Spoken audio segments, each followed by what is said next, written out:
Welcome to This Explainer. Today, we're diving straight into the fascinating mechanics of human attention. We're going to explore everything from how our own nervous system processes pain, right down to how we can actually command attention in the digital world. Basically, we're unpacking the profound science of signals, both the ones we broadcast loudly and, honestly, the ones we intentionally pull back. All right, so here's our roadmap. We'll kick things off with why we go quiet, move into disarming toxic people, tap into the power of absence, look at designing your digital narrative, and finally wrap up with how to live like you've already won. Let's get into it. Part 1, Why We Go Quiet. We're starting this journey deep inside the human nervous system to decode a behavior that society honestly gets completely wrong, but it actually plays a massive role in how we signal our emotional states. So you know that person who just completely shuts down and goes totally quiet when they get hurt? It usually makes you wonder, right? Like, is this some calculated power move, or is there something way deeper going on? Society loves to label this as just being closed off or emotionally immature. But honestly, if we ask whether they're just being cold or if they're actually protecting themselves, well, that completely flips the script on how we understand emotional communication. See, this quietness, it's not stubbornness at all. It's actually a hardwired, involuntary, physiological reaction. Researcher Dr. Peter Levine calls this the freeze response. Basically, your body pulls the emergency brake to protect you from overwhelming emotional pain. And what's wild is that this is an evolutionary survival skill. Psychologist John Bowlby pioneered this concept, showing that your younger self literally built this mechanism to survive early relationships where vulnerability just wasn't safe. Your nervous system simply remembers that speaking up used to cost you something. And here is the ultimate paradox of the quiet person. On the outside, they look completely frozen, right? But on the inside, the brain is in one of the absolute busiest mental states possible. The language production centers actually go quiet, making words genuinely hard to even access. But at the exact same time, the regions tied to self-reflection and memory are lighting up like a Christmas tree. You're deep in rapid processing, stress testing literally every single angle of a problem. It ensures that when you do finally speak, it's a solid conclusion, not just some messy, impulsive reaction. So the big takeaway here is that holding onto your silence is 100% a protective measure. When you're pushed outside your window of tolerance, you are emotionally flooded and completely raw. Any words you throw out there might cause damage you literally can't take back, so you go quiet.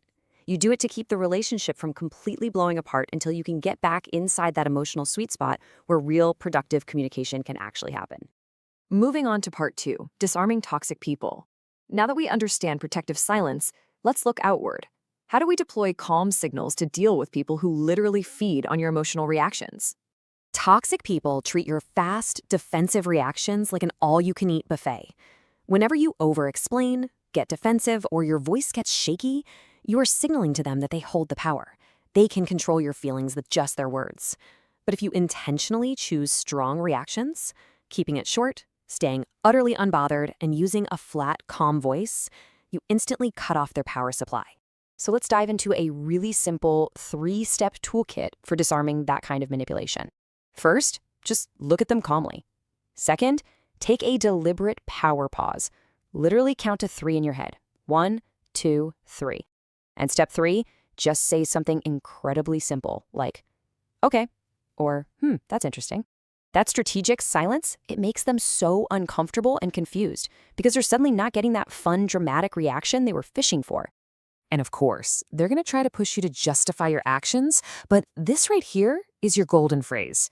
You know, people feeling weak often think they have to explain their every move just to avoid conflict, and they end up sounding guilty even when they've done absolutely nothing wrong. But strong people, they just state their choice without defending it. Saying it because that's what I chose signals loud and clear that your boundaries are rock solid and you absolutely cannot be controlled. All right, section 3, the power of absence. We know how to block toxic signals now, so let's explore how intentionally pulling back your signal altogether is literally the ultimate power move. You really have to beware of the breadcrumb concept. You know the drill. When someone from your past who treated you poorly suddenly tosses you a tiny random piece of attention, like a late-night hey text or liking a photo from 3 years ago. This is a massive test to see if you'll come running back. If you jump on it and respond eagerly, you're handing all your power right back to them, basically confirming they still have you on a hook. So you really only have two good choices when they try to reel you back in. Option 1, leave them on read. Don't respond at all. Option 2, keep it brutally short and uninterested. Say something like, "I'm good, thanks." And whatever you do, do not ask a question back. Just stay busy with your own life, because true regret requires actual effort and genuine apologies, not just lazy text messages meant for pigeons. And you, my friend, are not a pigeon. The thing is, when you're always available, you become a bit like air, totally ignored just because you're always around. But by completely disappearing, no texts, no checking their stories, absolutely no talking about them to mutual friends, their brain suddenly wakes up. It's exactly like a kid who starts obsessing over a toy the second they're told they can't play with it anymore. Your total silence forces them to finally realize the gravity of your absence. So the crucial takeaway is this: you don't train people how to treat you by yelling or lecturing them. You train them through consequences. If someone disrespects you, pull back your availability. Take way longer to reply. You quietly but very firmly show them that bad treatment equals lost access. Teach them that your time and energy are highly valuable commodities. Let's shift gears to section 4, designing your digital narrative. Because if we zoom out, the exact same psychological principles that dictate our personal boundaries also totally govern how we command attention at scale online. We're moving from curating your personal space to curating exactly what millions of people might see in the digital space. Whether you're leveling up in your personal life or you're posting a video online to signal your content, presentation matters immensely. Look at the hard data here. 90% of top-performing videos rely on custom thumbnail imagery just to grab a viewer's attention.